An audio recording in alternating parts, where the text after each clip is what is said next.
Assalamualaikum warahmatullahi wabarakatuh. Teman-teman, kemarin ada yang bertanya cempe, untuk pertumbuhan cempe atau anak kambing itu yang hasilnya biar optimal bagus, itu bagaimana cara memberikan susu kepada cempenya, Mas? Nah, kalau pertanyaan seperti itu, sebenarnya kita kalau mau mengetahui hasilnya, perbandingannya secara akurat, itu sebenarnya malah teman-teman mempraktekannya sendiri, teman-teman. Jadi teman-teman nanti praktek sendiri, bukan kami tidak mau berbagi ya.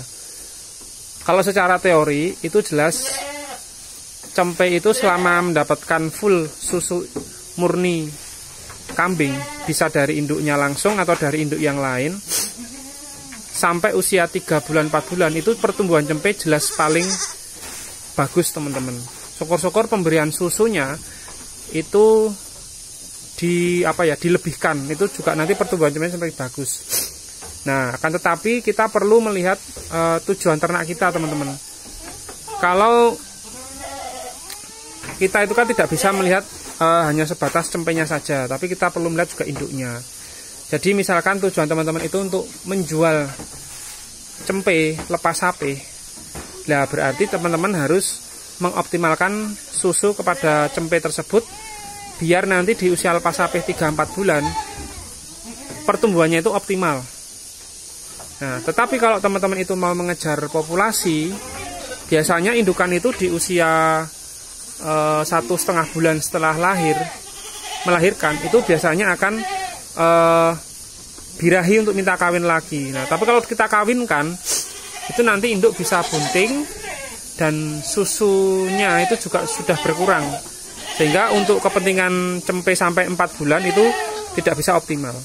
Jadi kalau teorinya seperti itu, tapi prakteknya yang tadi saya sarankan ke teman-teman, silahkan teman-teman praktek sendiri. Jadi misalkan cempe ada 2 ya, jantan betina, digabung terus diinduk selama 4 bulan atau 3 bulan lah. Nanti seperti apa pertumbuhan cempe tersebut, termasuk nanti kepentingan indukan itu. Misalkan birahi tidak dikawinkan, terus birahi kedua tidak dikawinkan lagi sampai dia itu cempe itu sudah optimal menyusui sampai usia 4 bulan. Nah, itu uji coba yang pertama. Uji coba yang kedua, teman-teman bisa lakukan lepas sapih cempe di usia 2 bulan. Nah, lalu selanjutnya cempe itu sudah, kan biasanya cempe 1,5 bulan itu sudah mulai mucui ya, teman-teman, makan hijauan. Nah, nanti di usia 1,5 bulan itu dilepas dari induknya cempe, lalu diberikan pakan tambahan seperti konsentrat, pakan kering, sehingga untuk asupan susu murni itu sudah ada penggantinya. Nah, asal siapkan air minum seperti ini, teman-teman, bisa tambahi garam. Nanti teman-teman bisa bandingkan, teman-teman. Nah, cara yang kedua ini sehingga tidak kita optimalkan pertumbuhan cempe, tapi induknya nanti sudah birahi lagi biasanya setelah dipisah, terus minta kawin lagi. Nah, terus kalau cara yang berikutnya itu biasanya terjadi di peternakan kambing perah atau dairy goods, di mana betina atau indukan yang melahirkan itu langsung dipisah dengan cempenya, teman-teman. Langsung dipisah dengan cempenya, terus peternak langsung memerah kolustrumnya, lalu kolustrumnya diberikan ke cempe, kolostrum sisanya ditabung di freezer, dibekukan untuk jaga-jaga kebutuhan kelahiran induk yang lain jika kekurangan kolostrum untuk cempenya. Nah, lalu pemberian susu ke cempe itu melalui dot susu, sehingga ada kegiatan rutin pagi sore untuk memerah induk tersebut untuk diperah susunya diberikan ke cempe. Nah, teman-teman nanti bisa membandingkan, teman-teman.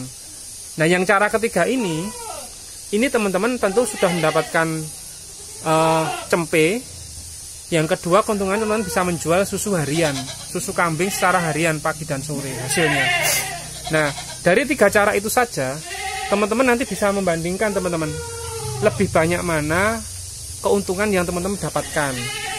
Nah, kalau cara pertama tadi jelas optimal di cempe tapi susu kurang kita dapatkan untuk penjualan harian. Cara yang kedua, kita baru bisa panen susu, kita jual setelah 1,5 bulan atau 2 bulan cempe kita gabung ke induknya. Kalau cara yang ketiga, ya kita berbagi dengan cempe. Ada susu yang kita berikan ke cempe secara dot, ada yang bisa kita simpan beku freezer untuk kita jual.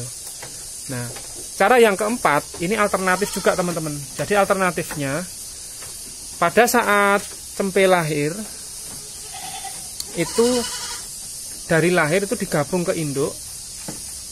Digabungnya itu pagi sampai sore teman-teman.